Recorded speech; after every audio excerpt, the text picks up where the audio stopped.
네, 안녕하십니까. 반갑습니다. 우리 미래의 경찰 여러분들을 보게 돼서 반갑습니다. 저는 해커스 경찰 공무원학원에서 한국사를 담당하고 있는 이중석입니다.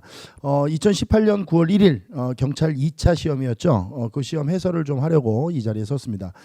그동안 너무 고생들 많이 하셨고 하여튼 뭐 제가 현장에서 우리 수험생들한테 응원을 많이 좀 했는데 일단 한국사 문제 좀 총평을 좀 하면 어렵진 않았다, 좀 쉬웠다, 이렇게 좀 얘기할 수 있고, 제가 지금 여기에다 뭐 100% 적중이다 이렇게 썼는데 100% 적중은 맞습니다. 그러니까 이게 선생님들이 뭐 광고하기 위해서 한 게 아니고, 저는 일단 시간이 굉장히 길게 개념 정리 수업도 하고 이렇게 뭐 진행했기 때문에, 저는 제 개념 수업만 잘 들었던 학생들도 다 맞거나 한 문제 정도 틀리거나 뭐 이렇게 돼야 정상이라고 봅니다. 이게 문제의 수준은 뭐 그렇게 높지 않았고, 한 문제도 빼놓지 않고, 그러니까 제가 수업 시간에 안 해줬던 얘기는 단 한 문제도 없습니다. 그러니까 수업 시간에 전부 다 그것도 제가 이게 다 길게 설명했던 것들이 이게 출제가 되었기 때문에, 뭐 지금 이 자리는 어떻게 보면 제가 좀 가벼운 마음으로 이렇게 서 있는데, 모르겠습니다. 또 이게 제가 가르쳐는 드렸지만 또 우리 수험생분들 입장에서는 또 외우고 또 까먹는 뭐 이렇게 분들이 계시니까, 제가 너무 기쁘게는 얘기할 수 없지만 아무튼 뭐 기적적인 일이 발생했다. 이게 거의 이 수업 시간에 정리했던 내용들이 100%다 출제됐다 이렇게 얘기하고, 앞으로 우리 좀 경찰 고민하시는 분들은 이 해커스 경찰학원에 오셔서 수업을 들으셔야 될 것 같아요. 제가 뭐 너무 이렇게 다 맞춰버려 가지고, 아무튼 좀 뭐 제 입으로 제가 이런 얘기하는 건 좀 그런데, 저랑 함께 공부했던 수험생분들은 한국사 점수가 굉장히 좀 한국사 점수를 잘 받지 않았을까 싶어요. 자, 일단 하나씩 좀 정리를 하는데, 총평은 일단 뭐 저번 1차 시험에 비해서도 좀 쉬웠고, 그리고 경찰 특유의 유형인 개수 문제도 안 나오는 바람에 이게 저번 1차 시험에도 안 나왔거든요. 그래서 개수 문제도 안 나오고 이래서 좀 체감하는 난이도는 굉장히 낮았다 이렇게 정리를 할 수 있고, 그 다음에 그 단원별 문항 분석을 좀 해보는데, 근현대사 비중이 8문항이에요. 총 20문항 중에서. 그래서 근현대사 비중이 아주 높게 계속 유지되고 있다 이렇게 보시면 돼요. 제가 수업할 때도 계속 말씀드렸던 거죠. 근현대사에서 승부가 난다.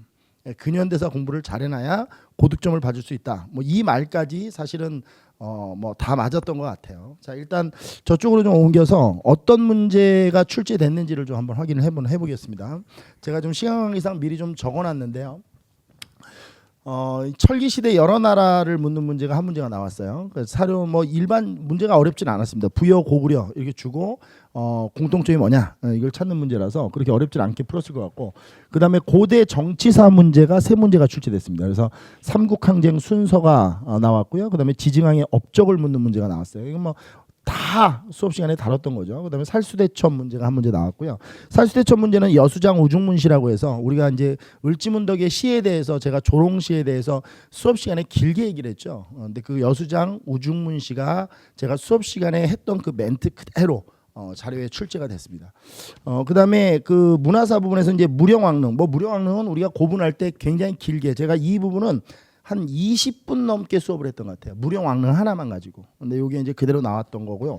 그다음에 정효공주묘도 우리가 해, 모, 효, 벽 이래가지고, 제가 이제 이 앞글자 따는 걸 뭐 이게 글자 따는 걸 별로 좋아하지 않는데, 글자까지 따가면서 우스갯소리를 해가면서 했던 문제가 그대로 출제가 됐다 이렇게 보시면 됩니다.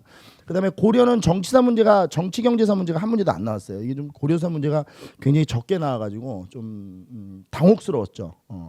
이 고려 사회사 문제가, 사회 제도를 묻는 문제가 한 문제 나왔고요. 그다음에 후기 역사서 문제가 한 문제가 출제가 됐었습니다. 그래서 고려사는 이렇게 2문제가 출제가 됐었고, 그다음에 이제 조선 시대로 넘어오면 조선 전후기를 같이 보면 사화 문제가 하나가 나왔고요. 그러니까 사화의 순서를 묻는 문제입니다. 이것도 뭐 굉장히 쉬운 문제겠죠. 그다음에 주요 사건 순서, 그러니까 조선 시대 때 일어난 주요 사건 순서, 뭐 2차 예송 논쟁이라든지 경신왕국이라든지 뭐 이런 걸 주고 순서를 묻는 문제가 나왔고요. 그다음에 조선시대 수치체제 문제가 하나 나왔는데, 수치체제 문제는 원래 이제 영정법이라든지 대동법이라든지 균형법이라든지 이제 이런 걸 가지고 좀 지엽적으로 물어봐야 되는데, 문제가 너무 쉬워요. 뭐 이게 말도 안 되는 문제가 하나 나왔고, 그다음에 실학자 저서를 묻는 문제가 하나 나왔는데 박제가의 북학이라는 책을 자료로 주고 이것도 뭐 우리가 우물론이라고 해서 제가 예까지 들어가면서 수업 시간에 길게 설명했던 게 그대로 출제가 됐습니다.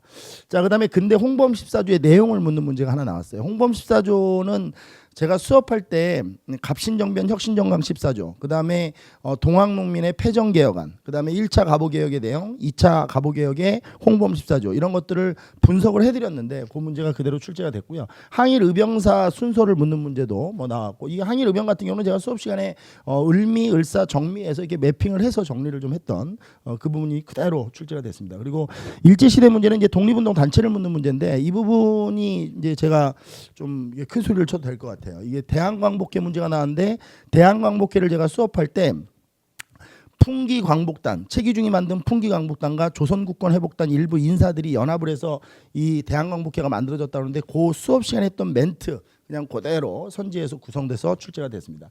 그다음에 주요 사건 순서들인데요. 일제시대 때 이제 독립운동 과정에서 일어났던 순서들을 쭉 물어보는 문제예요. 이것도 역시 우리가 수업 시간에 긴 시간 수업을 하면서 정리를 했던 부분이 그대로 출제가 됐고, 일제시대 역사연구 파트인데요. 이것도 뭐 우리 수업 시간에 엄청나게 긴 시간을 정리했던 거예요. 그 부분이 그대로 출제가 됐습니다. 그러니까 신채호의 조선사 연구초 이 부분이 나왔는데 이 신채호의 조선사 연구초를 안확이라고 하는 국문학자가 썼다 이렇게 이제 잘못 설명된 선지를 고르면 되는 문제였어요.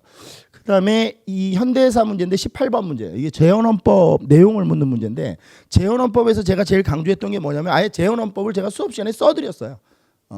이 내용이 뭐냐면 대통령 간선제죠, 간선제.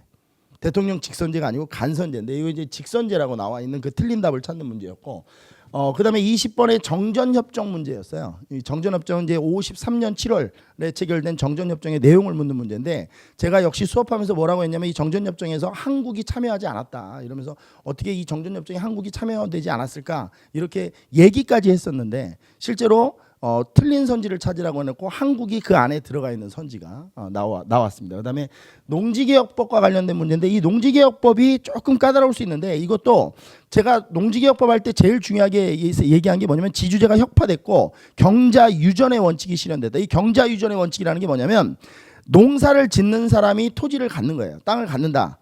그것만 아시면 제가 수업 시간에 강조했던 그 부분만 잘 파악을 하셨으면 이 부분도 어렵지 않게 쉽게 맞출 수 있는 문제였다 이렇게 생각이 듭니다. 총 20문제를 좀 알아봤는데요. 뭐 그렇게 어려운 문제가 없기 때문에 문제는 빨리빨리 좀 해설을 좀 진행할 수 있도록 하겠습니다. 자, 이쪽으로 5점.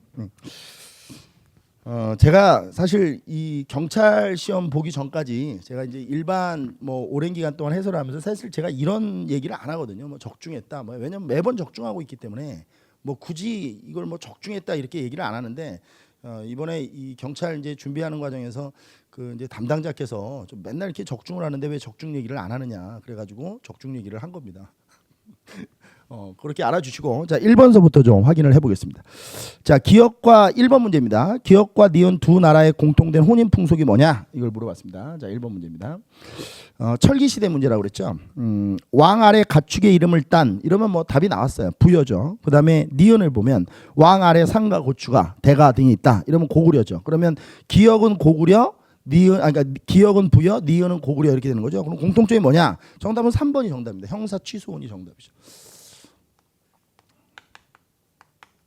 이게 공통점이죠. 그 위에 있는 서옥제는 고구려에만 있는 거고요. 민며느리 제도는 부여 고구려 다 없어요. 옥조에 있는 거고 대우혼이라는 제도가 있는데 이거는 모르셔도 되는데 이걸 어떻게 설명해야 돼? 이게 집단 혼인 체제에서 일부 일처제 혼인 제도로 그 넘어가는 과도기적 상황에서 나타나는 시족 사회 때 있었던 혼인 풍습이에요. 뭐 여러분들이 모르셔도 되는 풍습이기 때문에 제가 수업 시간에는 이 부분은 설명을 안 했습니다. 그러니까 뭐 필요 없는 부분이에요. 답도 아니고.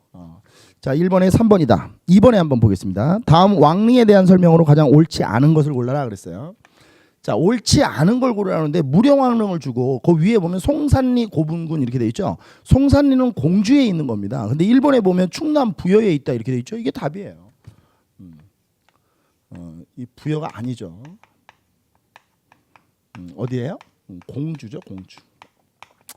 자, 그다음에 3번으로 넘어갑니다. 나머지 2번에 금제 관장식, 그다음에 돌 짐승, 이걸 석수라고 하는데요. 그다음에 중국 남조 양식의 벽돌로 축조되었다. 이건 다 맞는 설명입니다. 뭐 수업 시간에 그 이 금제 관장식, 이게 이 3번의 돌 짐승 석수 같은 경우는 기출 문제를 풀 때 풀어봤던 문제고요. 금제 관장식 같은 경우는 설명을 안 해드렸는데 1번이 너무 확실한 답이에요. 그러니까 이런 것들은 뭐 볼 것도 없죠.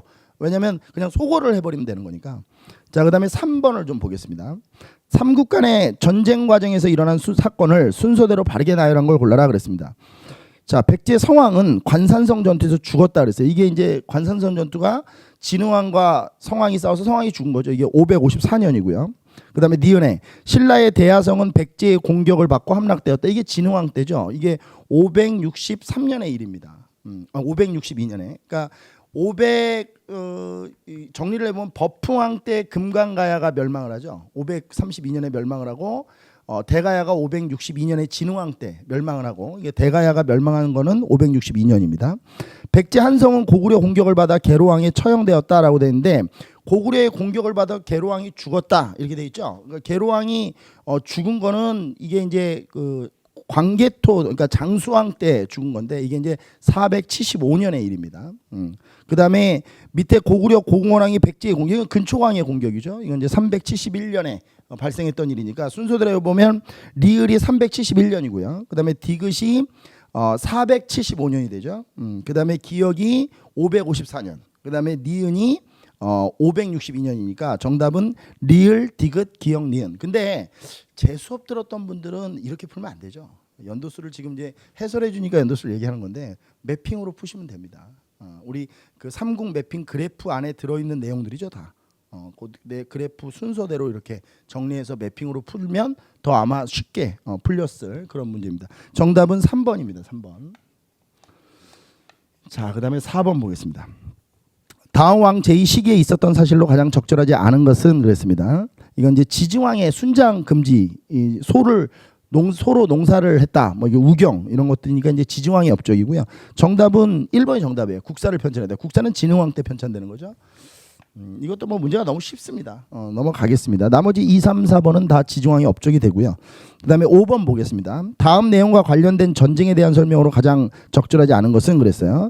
율지문덕이 장수 우중문에게 보낸 시인데, 신비로운 계측은 하늘의 이치를 헤아리고 기묘한께는 땅의 이치를 깨뜨려. 이게 조롱시라고 그랬죠. 이렇게 패한 장수에게 이런 말 하기 있어요?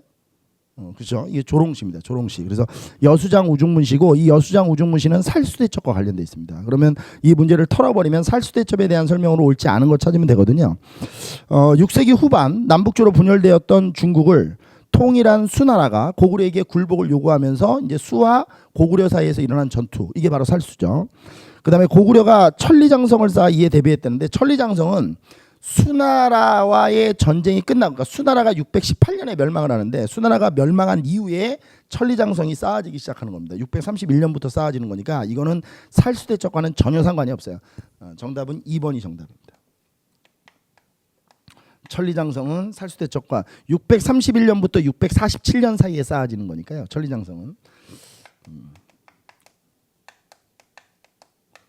천리장성 축조는 살수대첩과 전혀 상관이 없다. 왜냐하면 631년부터 시작해서 647년 요 사이. 살수대첩은 612년에 일어난 거고요. 618년에 수나라가 멸망을 하니까 전혀 상관이 없습니다. 그 다음에 3번. 고구려가 요소지방을 먼저 공격했죠. 영향 때 598년에 먼저 공격하고, 그 다음에 이제 수문제, 수양제 이렇게 해서 총 4차례에 걸쳐 수와의 전쟁이 일어납니다. 그 중에 이제 이 두 번째 수양제와의 전투가 바로 살수대첩이죠. 수는 4차례에 걸쳐 고구려를 침략하였으나 실패하였다. 이렇게 맞는 설명이고요. 그 다음에 6번 해볼게요. 제가 이 6번 문제는 얘기 좀 한번 해볼게요. 우리가 그 대응 보력 효감, 금륜성법 대왕, 이게 이제 문왕인데, 문왕의 딸이 정혜공주와 정효공주묘예요. 근데 제가 수업할 때 뭐라고 했냐면, 정혜공주가 둘째 딸이고 정효공주가 넷째 딸인데, 설마 둘째 딸과 넷째 딸을 구분하는 문제를 내겠느냐, 냈죠? 그 농담을 했는데 그게 나온 겁니다. 그러니까 이게 지금 넷째 딸이죠, 넷째 딸. 그럼 이거는 정효공주 묘가 됩니다.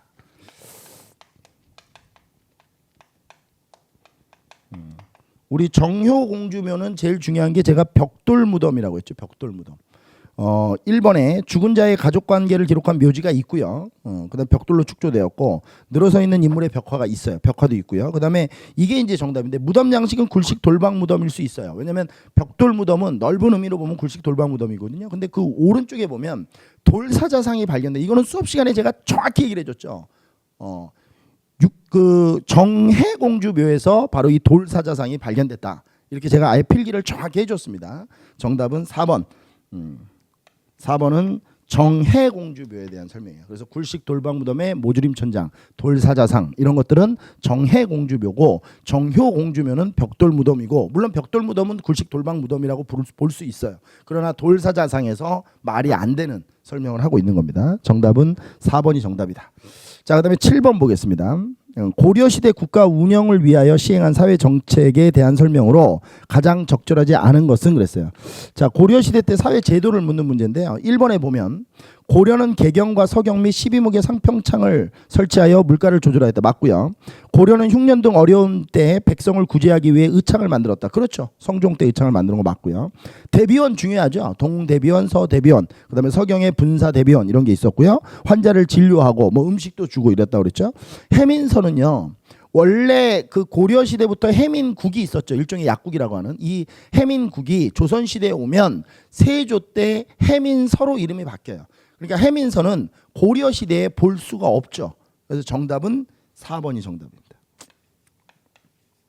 해민서는 고려 시대가 아니고 조선 시대 세조 때 해민국의 이름이 바뀐 거니까 이게 정답이다. 이렇게 보시면 돼요. 자, 그다음에 넘어갑시다. 8번으로 가볼게요. 다음과 관련된 역사서로 가장 적절하지 않은 걸 찾아라 그랬어요. 고려 후기에 오랜 기간 동안 몽골의 침략을 당하고 이어 원의 간섭을 받았는데 이러한 상황을 반영하여 민족적 자주 의식을 바탕으로 전통 문화를 이해하려는 역사서가 나타났다라고 돼 있어요. 자, 이 취지 고려 후기의 역사서가 아닌 걸 찾아라. 그냥 이렇게 생각해도 돼요. 정답은 3번. 해동 역사는 조선 후기 한치윤이 저술한 저서입니다. 이 기전체 사서죠. 정답은 해동 역사가 정답입니다. 3번이죠. 해동 역사는 고려 시대의 역사서가 아니고 조선 후기의 역사서입니다. 자, 그다음에 9번 보죠. 다음 사실들을 일어난 순서대로 바르게 나열한 것은 그랬어요. 조선 시대 때 주요 사건 순서들을 묻는 문제네요. 훈구 세력은 김일손 등의 살인학자를 죽이거나 귀양분했다. 김일손이 나왔죠. 이 김일손은 누구의 제자였죠? 김종직의 제자였죠. 바로 무오사화입니다.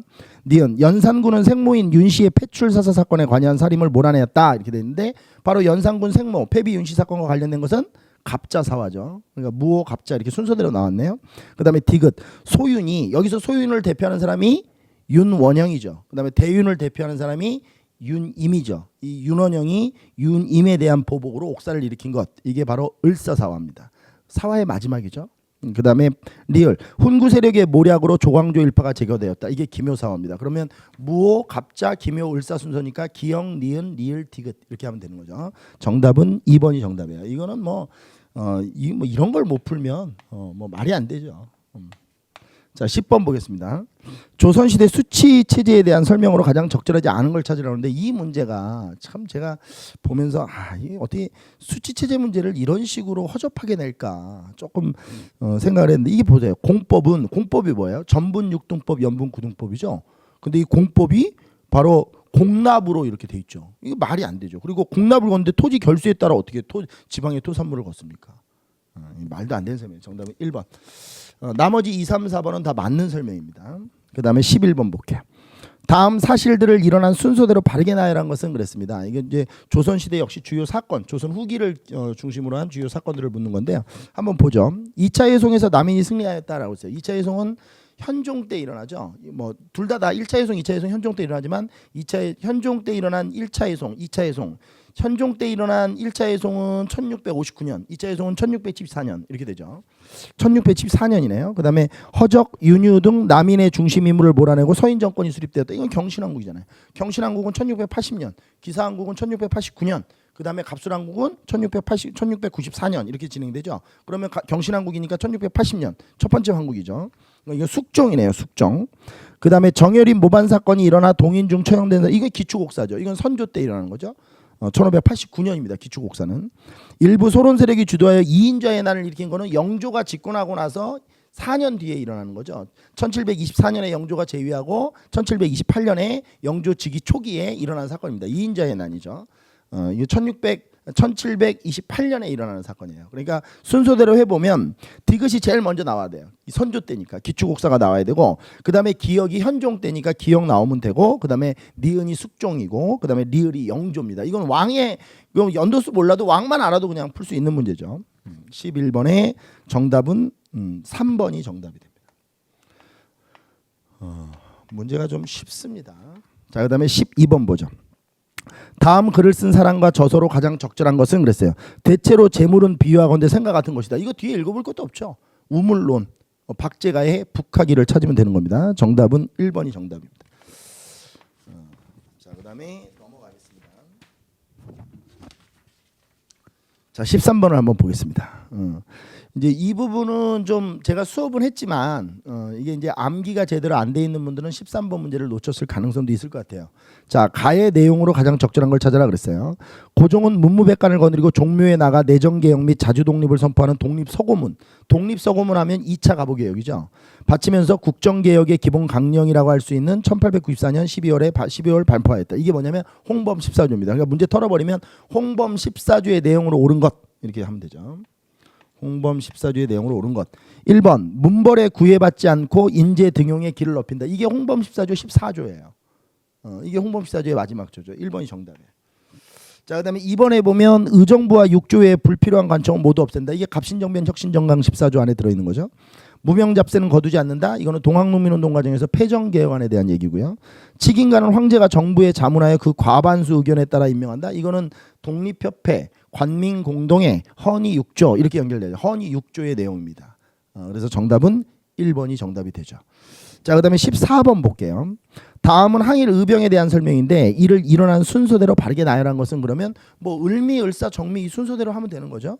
기역은 을미, 니은은 을사, 그다음에 리을이 정미의병이죠. 그다음에 정미의병 이후에 남한대 토벌 작전까지 나왔네요. 의병 토벌 작전까지. 그러니까 정답은 기역, 니은, 리을, 디귿 이렇게 되면 됩니다. 2번이 정답이네요. 이게 뭐 해설할 여지도 없는 그런 문제들이에요. 자, 그다음에 15번. 아무튼 제 수업 들으면 다 맞아요. 이런 이게 뭐 문제입니까 이런 게? 이 매핑 한국사가 그만하겠습니다. 자, 그다음에 15번. 다음 내용에 대한 설명으로 가장 적절하지 않은 것은 그랬어요.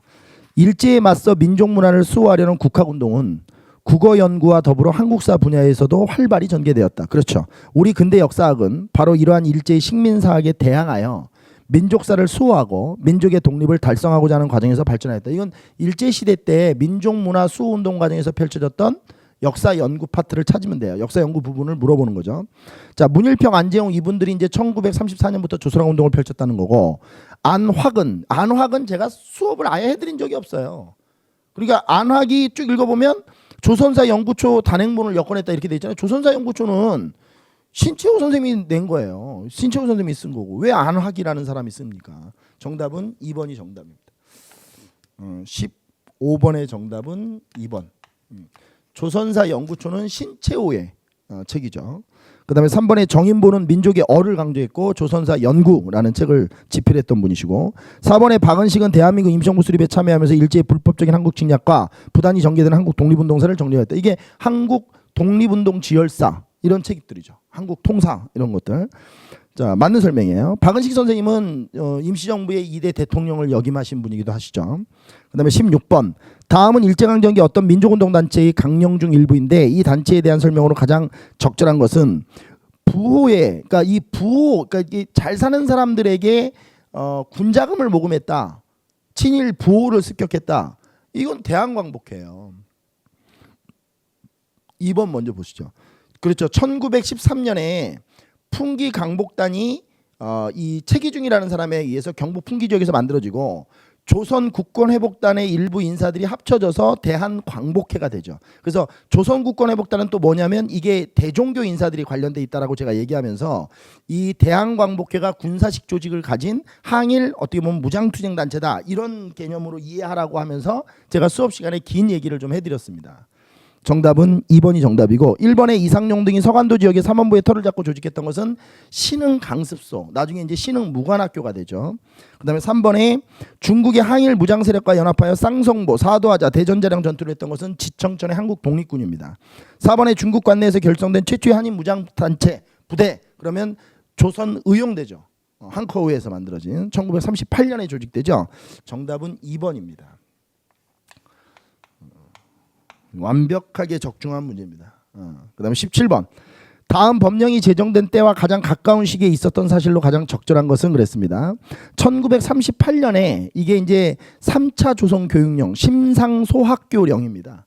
그래서 심상소학교와 관련된 것은 1938년이니까 38년에 가장 가까운 시기를 찾으면 됩니다. 1번 제만 한인 단속 방법에 관한 협약, 이게 미세아 협정이에요. 미세아 협정은 1925년에 체결되죠. 2번에 조선 청년 독립단, 제가 이 이름까지 외우라고 그랬죠. 조선 청년 독립단의 이름으로 독립선언서를 발표한 건 28 독립선언입니다. 그러면 28 독립선언은 3.1운동 전이니까 1919년이죠.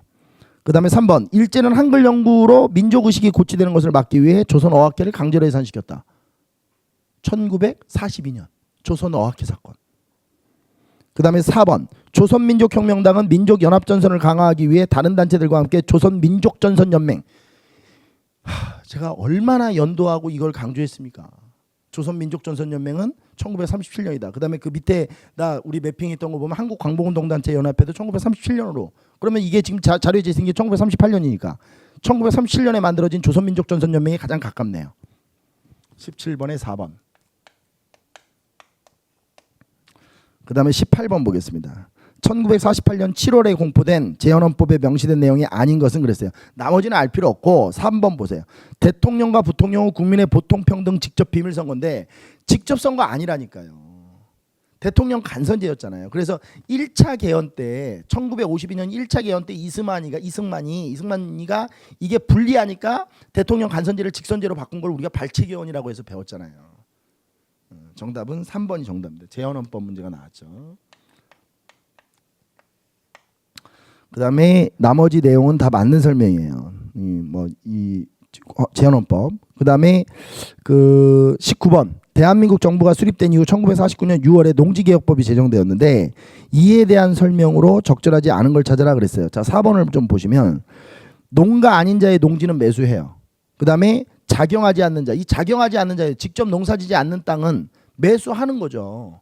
어떻게 보류합니까? 경자 유전의 원칙인데.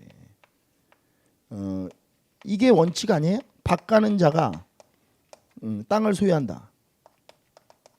그럼 이거는 경자 유전의 원칙을 실현하는 건데 농지개혁법은 작용하지 않는 자의 토지를 보류한다. 이러려면 뭐하러 해요?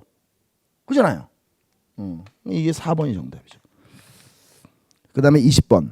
6.25 전쟁 중 정전회담과 1953년 7월에 전쟁 중에 정전회담과 1953년 7월에 체결된 정전협정에 대한 설명으로 가장 적절하지 않은 걸 찾는 건데 3번에 보면 유엔군과 한국군, 중국군, 북한군 이렇게 체결되는데 한국군이 없다니까요.